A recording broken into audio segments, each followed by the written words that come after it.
everyone, welcome to my blog. Today's motorcycle tour ride. We are going to the Taal Basilica, Taal, Batangas. Dubbed as the largest Catholic church in Asia, the Basilica of St. Martin de Tours is one astounding landmark that sits atop a hill right at the center of the town. With the length of 96 meters and the width of 45 meters, it's impossible for anyone not to notice this religious structure. The church had gone through several reconstructions. What we can see now was the last construction done in 1856 under Fr. Marcos Anton, who sought the help of architect Luciano Oliver, who supervised the design and construction of the basilica. Two distinct features of the basilica are the facade, which will remind you of the St. Peter's Basilica in Rome, and the silver tabernacle, claimed to be the only one of its kind in the country.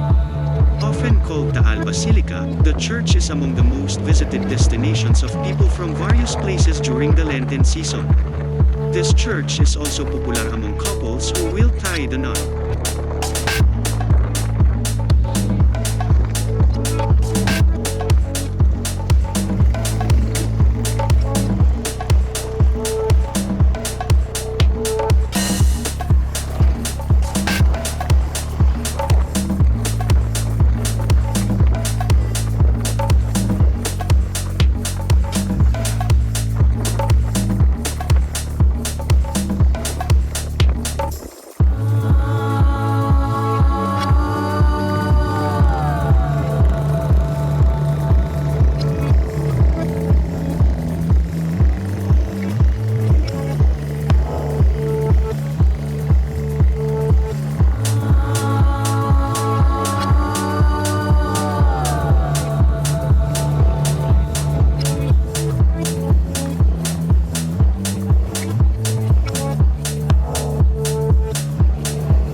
The Taal Basilica, canonically known as the Minor Basilica of Saint Martin of Tours, Filipino, Basilica ni San Martin ng Tours, Spanish, Basilica Menor de San Martin de Tours, is a minor basilica in the town of Taal, Batangas, within the Archdiocese of Lipa. It is considered to be the largest church in the Philippines and in Asia, standing 88.6 meters, 291 feet, long and 48 meters, 157 feet, wide. Martin of Tours is the patron saint of Taal, whose feast is celebrated every November 11. In 1575, 3 years after the founding of the town of Taal in its old site near the shores of Taal Lake, work began on the construction of its first church by Father Diego Espinar, O.S.A. with Martin of Tours as patron saint. The church was rebuilt in 1642 using stronger materials, but it was destroyed in 1754 along with the town of Taal in the largest recorded eruption of the Taal Volcano. This event led to transfer of the town and the church farther away from the volcano to its present site atop an elevated hill facing Balayan Bay. The ruins of the previous church can still be seen in the present-day town of San Nicolas. Father Martin Aguirre donated the land and began the construction of the new church in 1755. It was continued by Father Gabriel Rodriguez in 1777 and by Father Jose Victoria in 1782. Father Ramon del Marco decorated the church, built the convent, and paved the processional road with bricks around the atrium of the parochial building. This church was damaged by a strong earthquake on September 16, 1852, centered near the Taal Volcano, though no volcanic eruption was recorded. Construction of the present church began in 1856 by Father Marcos Anton with Spanish architect Luciano Oliver, commissioned to design and manage the construction of the new church. Although it was unfinished, it was inaugurated in 1865. The huge church was completed by Father Agapito Aparicio in 1878, adding the main altar of Doric style measuring 24 meters, 79 feet, high and 10 meters, 33 feet wide. He was also responsible for the baptistry made with tiles imported from Europe. The stone church had 3 naves with a grand transept and an elegant facade with Ionic and Doric orders. A small tower on the left side of the facade contained the large church bell, which in 1942 was destroyed by an earthquake. Minor Basilica and further renovations. Nave of Taal Basilica prior to its renovation by Messenger Alfredo Madlangbayan. The church was then restored in 1953 in preparation for the canonical coronation of the Our Lady of O.S.A. The following year on December 8, 1954, the church was declared as a minor basilica, the third in the country to be given such honor. The church was again restored in 1972 by the Taal Quadricentennial Council for the 400th anniversary of the town's establishment. By Presidential Decree No. 375 on January 16, 1974, the church was declared a national shrine. The old belfry was later rebuilt in 1990 under the supervision of the National Historical Institute. In 2011, upon the assignment of Monsignor Alfredo Madlangbayan, the basilica underwent another renovation as sections of the church interior were repainted to match its original trompe-l'oeil ceilings. The tower was also modified to imitate the old tower destroyed by the earthquake of 1942, and a new set of carillon bells was later installed. The renovations was completed in November that same year. On April 4, 2017, the basilica was damaged by a magnitude 5.5 earthquake that struck Tingloy. The basilica was significantly damaged further by twin earthquakes, magnitudes 5.6 and 6.0, that struck the neighboring towns of Mabini and Taysan that occurred 4 days later on April 8. The National Historical Commission of the Philippines is undertaking some precautionary measures in order to preserve the basilica.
Hello guys, if you enjoyed this video, make sure you click down below. Or, subscribe to the button. Or, hit the notification bell. Or, leave me a comment. Thank you, see you next on my blog.